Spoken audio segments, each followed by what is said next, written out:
చేసుకున్నోళ్ళకి చేసుకున్నంత కర్మ ఫలితాన్ని ఎవరూ తప్పించలేరు. మనం రెగ్యులర్గా వినే సామెతలే. ఈరోజు ఆ దుస్థితి, ఆ పరిస్థితి పాక్ దేశానికి వచ్చింది, దాయాద్ దేశానికి. వాళ్ళు చేసిన తప్పులకి, వాళ్ళు చేసిన పాపాలకి ఈరోజు కర్మ అనుభవిస్తున్నారు. ఎలాంటి పరిస్థితి అంటే బిచ్చమెత్తుకునే స్థితికి దిగజారిపోయారు అని. పాకిస్తాన్ రొట్టె ముక్కు కోసం కొట్టుకుంటున్నారండి. రొట్టె ముక్కు కోసం కొట్టుకుంటున్నారు. అయినా సరే మేకపోతే గాంభీర్యం, మాకేమీ ప్రాబ్లం లేదు అని చెప్పి ఓవర్ యాక్షన్, రెచ్చగొట్టే ధోరణి, మరొకసారి చావు దెబ్బతినే పరిస్థితిలోకి వెళ్ళిపోయారు. పాక్ పని పెట్టేందుకు మోదీ పద్మవ్యూహాన్ని రచించేశాడు. ఇంకైనా ఇంతకుముందు పరిస్థితి వేరు, ఇప్పుడు పరిస్థితి వేరు. మోదీ మాస్టర్ స్ట్రోక్తో దిమ్మ తిరిగిపోతుంది. కాళ్ళ బేరానికి వద్దామన్నా టైం అయిపోయింది. ఇప్పుడు మనం ఏదైనా ఎగ్జామ్ రాయడానికి వెళ్ళాం అనుకోండి, మనం ముందుగానే జాగ్రత్తగా అన్నీ దానికి అవసరమైన అన్నీ కూడా తీసుకుని వెళ్ళాలి. ఒక సినిమాకి వెళ్ళామంటే మొదటి నుంచి చూడాలి, మంచిగా ఉండాలంటే బిఫోర్గానే వెళ్ళాలి. ఒక 5 నిమిషాలు ముందనే వెళ్ళాలి. ఓ పావు గంట అరగంట అయిపోయిన తర్వాత, ఎగ్జామ్ స్టార్ట్ అయిపోయిన తర్వాత లోపలికి ఎంటర్ అవనివ్వరు. ఒకవేళ కాళ్ళ ఎలా పడినా సరే ఆ ఎగ్జామ్ అయితే సాఫీగా రాసే పరిస్థితి ఉండదు, ఫెయిల్ తప్పదు. పాకిస్తాన్ బొక్క బోర్లా అలాగే పడింది. ఇప్పుడు కంప్లీట్గా ఫెయిల్. ఒక్క చెత్త ఆపరేషను, ఒక చెత్త పని, ఒక దరిద్రపు ఆలోచన, ఒక చేతగానితనం చేసిన పని ఈరోజు వాళ్ళని నిండా ముంచేసింది. బిచ్చమెత్తుకునే స్థితికి దిగజారిపోయారు. ఇది ఒక పక్క ఇలా ఉంటే, భారత్తో పెట్టుకుని పాశ్చాత్య దేశాలన్నీ కూడా పాక్ని వెలేసేసినాయండి. మనం ఒక ఊరు ఉంటుంది, కొన్ని గ్రామాలు, కొన్ని ఉమ్మడి ప్రాంతాల్లోని. ఆ ప్రాంతాల్లో ఎవరైనా తప్పు చేశారనుకోండి, గ్రామ బహిష్కరణ అంటారు. ఆ కుటుంబ సభ్యులే వాళ్ళతో మాట్లాడరు, వెలేసేస్తారు, ఊరి చివరకు పంపించేస్తారు. వాళ్ళతో మాటలుండో, వాళ్ళతో ఎటువంటి శుభకార్యాలుండో, ఏమైనప్పటికీ కూడా ఇంకా లేరు, అంతే. ఇంకా సమాజంతో సంబంధం లేదు, వాళ్ళు లేరు, తీసిపడేశారండి. అది ఈ కాలంలో తక్కువ, గతంలో చాలా ఎక్కువ ఉండి. ఇప్పుడు అదే పరిస్థితి పాకిస్తాన్కి వచ్చింది. ఇప్పుడు వరకు విర్రవీగి ఇష్టం వచ్చినట్లుగా చెలరేగిపోయి ప్రపంచం మీదకు ఉగ్ర మోకలను ఉసిగొల్పి పబ్బం కడుపుకుంటున్న పాక్కి కౌంట్ డౌన్ స్టార్ట్ అయిపోయింది. చివరి అంకానికి వచ్చేశారు. ఇంకా ముగింపు తప్పదు. ఎండకాడు పడే సమయం ఆసన్నమైంది. ఈ పరిస్థితుల్లో జరుగుతున్న అక్కడ సిచ్యువేషను చాలా విచారకరంగా ఉంది. కళ్ళంట నీళ్లు పెట్టిస్తున్నది ఎవరినన్నా సరే, ఆ వీడియోస్ కానీ విజువల్స్ కానీ చూస్తేనే. ఏం చేయలేని పరిస్థితి. ఎంతోమంది పేదలు ఉన్నారు, కడుపు కోసం ఏదన్నా చేయడానికి వెనకాడే పరిస్థితి లేదు. రొట్టెముక్క దొరకట్లేని పరిస్థితి అయిపోయిందట. మరో పక్క ఎవరైనా సాయం చేస్తారంటే సాయం చేయరు. ఎంతకాలం సాయం చేస్తారంటే, దొంగ వాళ్ళకి ఎవరైనా సాయం చేస్తారా? వాళ్ళు దొంగోళ్ళు అవుతారు. దొంగోడికి సాయం చేస్తే వాళ్ళు దొంగ అవుతారు. ఒక మర్డరిస్ట్కి సాయం చేస్తే అందులో భాగస్వాములు అవుతారు. ఒక రేపిస్ట్కి సాయం చేస్తే వాళ్ళు కూడా అందులో భాగస్వాములు అవుతారు, సెక్షన్లో పెడతారు, లోపల తీసుకెళ్ళి మక్కలు ఎరగొడతారు. ఇప్పుడు అదే పరిస్థితి అయిపోయింది పాకిస్తాన్. వాళ్ళు చేసిన తప్పుకి ఎవరు కూడా సాయం చేయట్లేదు. పాశ్చాత్య దేశాలన్నీ కూడా కొడుతున్నాయి, పక్కన పెట్టేసినాయి. ఆహార కొరతతో బిచ్చమెత్తుకునే పరిస్థితికి దిగజారిన దాయాది దేశం మనతో కలిసి ఉన్నప్పుడు బ్రహ్మాండంగా ఉండేది. మతపరమైన రాజ్యంగా వాళ్ళకి వాళ్ళు సృష్టించుకుని దేశంగా వెళ్ళారు. ఇప్పుడు ఏంటి? సరే, వెళ్ళిన వాళ్ళు అదే ప్రాతిపదిక మీద మనం ఉన్నా సరే, మన తోబుట్టుల్లాగే ముస్లింలందరినీ కూడా ఆదరించారు. ఇక్కడ వాళ్ళు ప్రశాంతంగా జీవనాన్ని సాగిస్తున్నారు. కానీ అక్కడ పరిస్థితి, ఇండియన్స్ ఆ రకంగా ఉండగలరా? అక్కడ వాళ్ళ పరిస్థితి ఏంటి? బిక్కుబిక్కుమంటూ ఉండాలి. ఉన్న 10 మంది 15 మందిని అలాంటి దుస్థితిలో ఉంటారు. ఎందుకు ఆ భద్రత ఇవ్వలేకపోతున్నారు? ఏం చూసుకుని మీకు ఆ కండకావరం, గర్వకారణం? ఆ గర్వం దేన్ని చూసుకుని? మనిషికి ఎప్పుడు గర్వం అధంపాతాలని తొక్కుతుంది, అధంపాతాలని తొక్కుతుంది. అదంతా గమనించుకోవాల్సింది. ఏం చేసుకుని నీకు ఆ గర్వం? నీకంటా ఉన్నవాళ్ళు చాలా గొప్ప మంది ఉన్నారే. భారతదేశంతో పోల్చుకుంటే ఏ మూలకే కూడా పనికి రారు, ఏ విషయంలో చూసుకున్నా సరే. కానీ ఏ రోజైనా కవ్వింపు చర్యలు చేసిందా? దుర్బుద్ధి చూపించిందా? దుష్టనీతి పాటించిందా? అది భారత్ గర్వం. భారత్ ఆలోచన ఒక గర్వకారణం. కానీ ప్రతి నిమిషం విషం కక్కడమేనే, ప్రతి నిమిషం తప్పుడు ఆలోచనలేనే, ప్రతి క్షణం ఏ రకంగా మనుషుల్ని అన్యాయంగా ఇబ్బందులు పెడదామనే ఆలోచనే. ఇదే కదా ఈ రోజు కొంప ముంచింది. ఇదే కదా మిమ్మల్ని అధం పాతాళానికి తొక్కుతుంది. ఆహార కొరతతో బిచ్చమంతుకుంటున్న దాయాద్ దేశం, ఆకలి కేకలతో అల్లాడిపోతున్న ప్రజలు. అయినా బార్డర్లో కవ్వింపు చర్యలు. ఇది కదా మీ దుర్బుద్ధి, ఇది కదా మీ దుష్టనీతి. ఒక పక్క అక్కడ అన్నమో రామచంద్ర అని ఆకలికి అలమటిస్తుంటే నీ దేశస్థులు నిన్ను నమ్ముకుని నీకు ఓటేసి నువ్వు చెప్పిన మాట విని వాళ్ళు బతుకులేవో వాళ్ళు బతుకుతుంటే వాళ్ళ కంచంలో మట్టి పూసావు. ఈరోజు గుప్పెడు తిండి దొరకని పరిస్థితికి తీసుకువెళ్ళారు. దేనికోసం ఇదంతా? మీ రాజకీయ కాంక్ష. ఒక పద్ధతి ఉందా? ఒక పాలన ఉందా? ఏమీ లేదు కదా.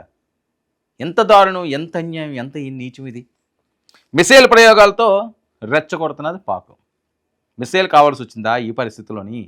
కాళ్ళబేరానికి వచ్చి తప్పు అయిపోయింది మోదీ అని క్షమాపణ చేసుకుంటే తప్పే ఉంది? మీ ప్రజలందరూ క్షేమంగా ఉంటారు కదా. మీరు చేసిన తప్పుకి తప్పుని ఒప్పుకుంటే తప్పేంటి? మీరు తప్పులు చేస్తారు, దాన్ని క్షమించమని కోరరు, పశ్చాత్తాప పడరు. ఎందుకు వదిలేయాలన్నది ఇప్పుడు ఇండియా ఆలోచన. ఎందుకు వదలాలి మిమ్మల్ని? ఇప్పటికీ ఇంకా ఆ తప్పుడు ధోరణిలోనే వెళ్తున్నారు కదా. కవ్వింపు చర్యలు, మిసైల్ వీళ్ళకి ఏంటి? భారత్కి ఇప్పుడు వాళ్ళు ప్రయోగించిన మిసైల్ అన్నది నథింగ్, అసలు ఏమీ కాదు. ఇలా తీసి పడేస్తారు. పహల్గాం దాడితో భారత్ పాక్ మధ్య పూడ్చలేని భారీ అగాధం ఏర్పడిపోయింది. అది అగాధం కూరుకుపోతున్నారు వాళ్ళు అందులోని. భారత్కేం పోయేదేం లేదు ఇందులోని. ప్రపంచ దేశాలన్నీ కూడా పక్కన పెట్టి చీ కొడుతున్నాయి. చాలా కష్టమైన కాలంలో ఈరోజు అది ఉంది. ఇక పాక్ ఆర్మీ చీఫ్ ఆధ్వర్యంలోనే దాడి జరిగిందని నిఘా వర్గాలు. ఏదైతే మిసైల్ దాడి ఉన్నదో ఆర్మీ చీఫ్ వచ్చారు కదా, ఆయన ఆధ్వర్యంలోనే జరిగింది. అతనికి కూడా మూడింది అని. అతను ఎక్కడ ఉన్నాడో చూశారు, ఒక్కటేస్తే అయిపోద్ది. ప్రపంచవ్యాప్తంగా ఏకాకి అయిన పాక్, మోదీ దౌత్య వ్యూహంతో పాక్ ఒంటరి అయిపోవలసిందే. అంతేకాకుండా పాక్ గగనతలాన్ని వినియోగించుకోనున్న పాశ్చాత్య దేశాలు, గగనతలాలను కూడా వీళ్ళు వినియోగించుకోమంటున్నారు. చూడండి, అంటే ఇంకా ఎంత దారుణమైన సిచ్యువేషన్లోకి వెళ్ళిపోతున్నదో. ఎయిర్ స్పేసు ఒక ఇండియాయే బ్లాక్ చేసింది. ఇప్పుడు మిగతా దేశాలన్నీ కూడా మేము అసలు ఆ దేశం మీద నుంచి వెళ్ళాం, మాకొద్దు అది, ఆ గాలి కూడా మాకు సోకొద్దు, ఆ నీడ కూడా మా మీద పడొద్దు, అదొక దారుణమైన దేశం, దుర్మార్గమైన దేశం, అలాంటి దుష్టులకి మేము దూరంగా ఉంటామని పాశ్చాత్య దేశాలు చెప్తున్నాయంటే ఎలాంటి సిచ్యువేషన్లో ఉన్నారు? ఇంకెంతకంటే అవమానం మరొకటి ఉంటుందా? తోటి దేశాలతో మైత్రి ఉండాలి, ఒక కుటుంబంలో కలిసి వెళ్ళాలి, కష్టం వచ్చినప్పుడు మేము ఉన్నామన్న భరోసా ఇవ్వాలి. కానీ ఈరోజు మీరు చేసిన గోతులో మీరే పడ్డారు, మీరు చేసిన తప్పులకి మీరే శిక్ష అనుభవిస్తున్నారు. అతి దారుణంగా, అతి ఇబ్బందికర పరిస్థితుల్లో, అసలు మాటలకు కూడా అందనంత కష్టాల్లో కూరుకుపోతున్నారు. ఇంకా అందులో ఆ ఊపిలో నుంచి ఎవరు కూడా మిమ్మల్ని బయటికి తీయలేరు. ఇక పాక్ గగన తలాన్ని వినియోగించుకోమన్న పాశ్చాత్య దేశాలు అసలు వినియోగించుకోమంటున్నారు. ఇందులో ఏమేమి ఉన్నాయంటే Britain, Switzerland, France, Italy, Poland దేశాలండి. సంచలన నిర్ణయం తీసుకునే అగ్రదేశాలు. స్విట్జర్లాండ్, బ్రిటిష్, ఇవన్నీ ఎలాంటి దేశాలు? అదేమి పాకిస్తాన్ లాగా ఈ చిల్లర దేశాలు కాదు, అవి అద్భుతమైన దేశాలు, సంపన్నమైన దేశాలు. ఆ దేశాలన్నీ కూడా మాకు ఆ ఎయిర్ స్పేస్ వద్దు, అసలు పాకిస్తాన్ మీద ఆ నీడ కూడా మా మీద పడొద్దు, అంత దుర్మార్గం అని చెప్పి చీ కొట్టారు, థూ కొట్టారు. అంటే ఇంకెంతకంటే ఇంకేముంది? మీరు చేసిన తప్పులే కదా. కానీ ప్రాయశ్చిత్తం ఈ రోజుకి లేదు. ఇక పాక్ ఆదాయానికి భారీగా గండి పడిపోయింది, కోలుకోలేని విధంగా వెళ్ళిపోయింది. ఇంకొక 100 సంవత్సరాలు కోలుకోలేని విధంగా ఇబ్బంది పడిపోయే స్టేజ్కి వెళ్ళిపోతుంది. ఇందులో నుంచి బయటకు వచ్చే పరిస్థితి కూడా లేదు. అన్నీ కూడా క్లోజ్ అయిపోతున్నాయి, వేస్ అన్నీ కూడా. కష్టంగా మారనున్న వివిధ దేశాల మధ్య రాకపోకలు. ఇప్పుడు ఏవైతే ఇవన్నీ కూడా క్లోజ్ చేసినాయో, ఇంక ఈ దేశం నుంచి వేరే దేశకి వెళ్ళాలన్నా, అక్కడి నుంచి ఇక్కడికి రావాలన్నా మొత్తం అంతా కూడా ఇంక ఇబ్బంది. వీళ్ళకి ఇతర దేశాల్లో ఉన్న వాళ్ళు రాలేరు, వాళ్ళ సొంత ఇంటికి కూడా రాలేని పరిస్థితి. ఇలాంటి దుస్థితి ఉంటుందండి ఏ దేశానికన్నా. దేనివల్ల వచ్చింది? వేరే అంశాల వల్ల ఏమైనా వచ్చిందా ఈ పరిస్థితి? మీరు ఉగ్రమోకల్ని ఉసుకొల్పి అన్యాయంగా పెహల్గాములో టూరిస్టుల్ని పేరడిగి ప్యాంటు జిప్పు తీసి అతి కిరాతకంగా, అతి నీచంగా, అతి దుర్మార్గంగా, అతి సైకోయిజంగా దాడి చేసి చంపడమే కదా మీ పతనానికి నాంది పలుకుతుంది ఆ ఘటన. ఎందుకు క్షమిస్తారు? 100 కోట్ల పైబడిన భారత పని ఇది. దాన్ని తట్టుకోగలరా? ఆ కోపాగ్నిలో మీరు మాడి మసవ్వాల్సిందే కదా. ఇప్పటికీ బుద్ధి రావట్లేదు. ఇక భారత్కు చెందిన విమానాలకు పాక్ గగనతలం మూసివేత. మూసుకోండి, అవసరం లేదు. ఎయిర్ ఇండియాకే ఏడాదికి 5,000 కోట్ల మేర నష్టం వాటిల్లే అవకాశం ఉంటుంది. ఎన్ని కోట్లు వచ్చినా వచ్చినా సరే తట్టుకునే శక్తి అయితే ఉంది. వేరే దేశాలకు ఆయా మార్గాల్లో వెళ్తున్న భారత విమానాలు. అరేబియా సముద్రం మీదుగా ప్రత్యామ్నాయ మార్గాల్లో పయనం. అరేబియా సముద్రం ఏమన్నా పిల్లకాలవ కాదు, ప్రత్యామ్నాయంగా వెళ్తారు. ఒకళ్ళు మనం వద్దనుకున్న తర్వాత వాళ్ళ వైపు చూడకూడదు, దాని అంతు తేల్చాలి. డిసైడ్ అయిపోయిన తర్వాత మోదీ డిసైడ్ అయ్యారు, భారత్ డిసైడ్ అయింది, ఇండియా డిసైడ్ అయిపోయింది. ఇంక తేల్చుకుందాం, చూసుకుందాం. రా, నీ సత్తా ఏంటో చూపించు, నీ దమ్మేంటో చూపించు. దొంగ దెబ్బగా కొట్టినా, దొరతనంగా వచ్చినా నీకు మూడింది అంటున్నారు. ఇక 2019 ఫిబ్రవరిలో పాక్ ఆక్రమిత కాశ్మీర్లో వైమానిక దాడి, విమానయాన సంస్థలకు గగనతలం మూసివేత. 2019లో కూడా ఇలాంటి పరిస్థితి అయ్యింది. ఆ తర్వాత కాస్త మెరుగుపడిందన్న బుద్ధి మారకపోవడం వల్ల ఈ పరిస్థితి వచ్చింది.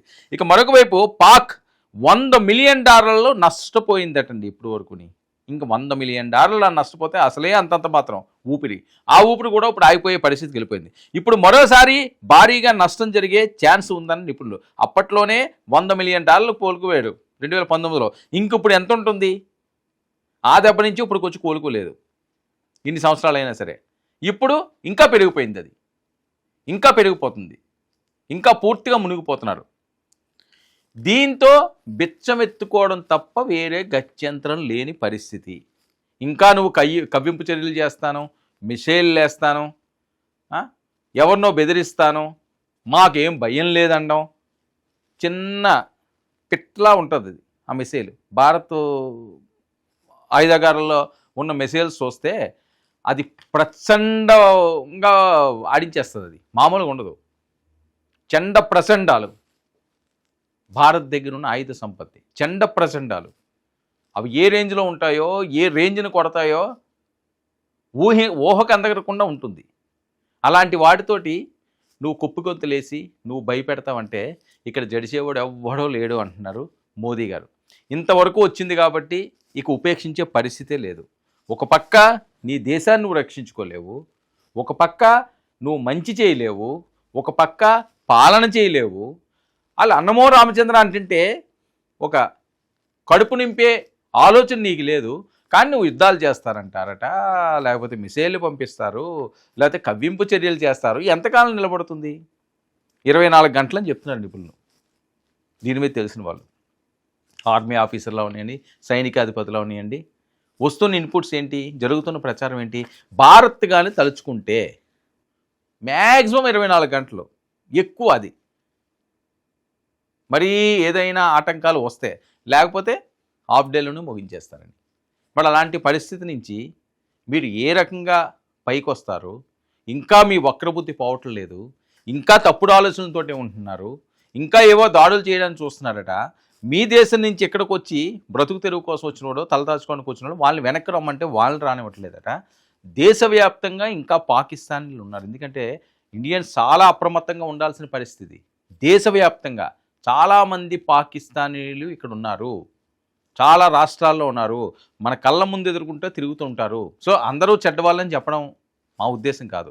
ఖచ్చితంగా ట్రైన్డ్ అయినోళ్ళు, ఎవరి పనాలు చేసుకోవడానికి కడుపుకోవడానికి వచ్చినోడు ఏ దేశంలోనే ఎవరైనా బతకొచ్చు, తప్పులేదు, వాళ్ళని ఆదరించండి.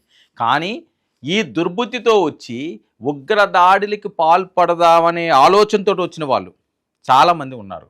వాళ్ళు భరతం పట్టాల్సిన అవసరం ఉంది. మీ కళ్ళ ముందే తిరుగుతుంటారు. హైదరాబాద్ ప్రాంతంలో అవనియండి, విశాఖపట్నంలో అవనియండి, విజయవాడ అవనియండి, లేదా కర్నూలు అవనియండి, కడప అవనియండి, తెలంగాణ అవనియండి, లేకపోతే వేరే ప్రాంతాలు, చెన్నై అవనియండి, బెంగళూరు అవనియండి. మీ కళ్ళ ముందే అనుమానాస్పదంగా ఎవరున్నా ఇమీడియట్గా మీరు అలర్ట్ అయిపోవాలి. ఇంకొక తప్పు జరగకూడదు, ఇంకో పొరపాటు జరగకూడదు, ఇంకొకరి ప్రాణాలు పోకూడదు. ఉగ్రమూకలు ఎక్కడున్నారన్నది ఆచూకీ కూడా పక్కాగా తెలిసిందట. ఇప్పుడు వాళ్ళు ఒక్క మెసేజ్ చేశారు, చీల్చుకుంటా బాంబర్స్ వెళ్తున్నాయి పాకిస్తాన్ వైపు. ఎక్కడెక్కడ స్థావరాలు ఉన్నాయి అన్ని గుండ పిండి చేసి పడేస్తున్నాయి. కొండల్లో దాకున్నా, కోణంలో దాకున్నా వదిలే ప్రసక్తే లేదు. పూర్తి స్థాయిలో సన్నద్ధమైంది. వీళ్ళు చేసిన తప్పుకి అమాయకమైన పాక్ ముస్లింలందరూ కూడా ఈరోజు బిచ్చమెత్తుకునే పరిస్థితికి కొన్ని లక్షల మంది వచ్చేసారు. అయినా సరే వీళ్ళకి బుద్ధి రావట్లేదు. ఇది బుద్ధి వచ్చేది ఒక్క భారత్ పంజానే. బుద్ధి తెప్పించేది. మళ్ళీ జీవితంలో తప్పు చెయ్యాలనే ఆలోచన రాకుండా దెబ్బ కొట్టాలి. ఆ దెబ్బకి సర్వం సిద్ధమైంది.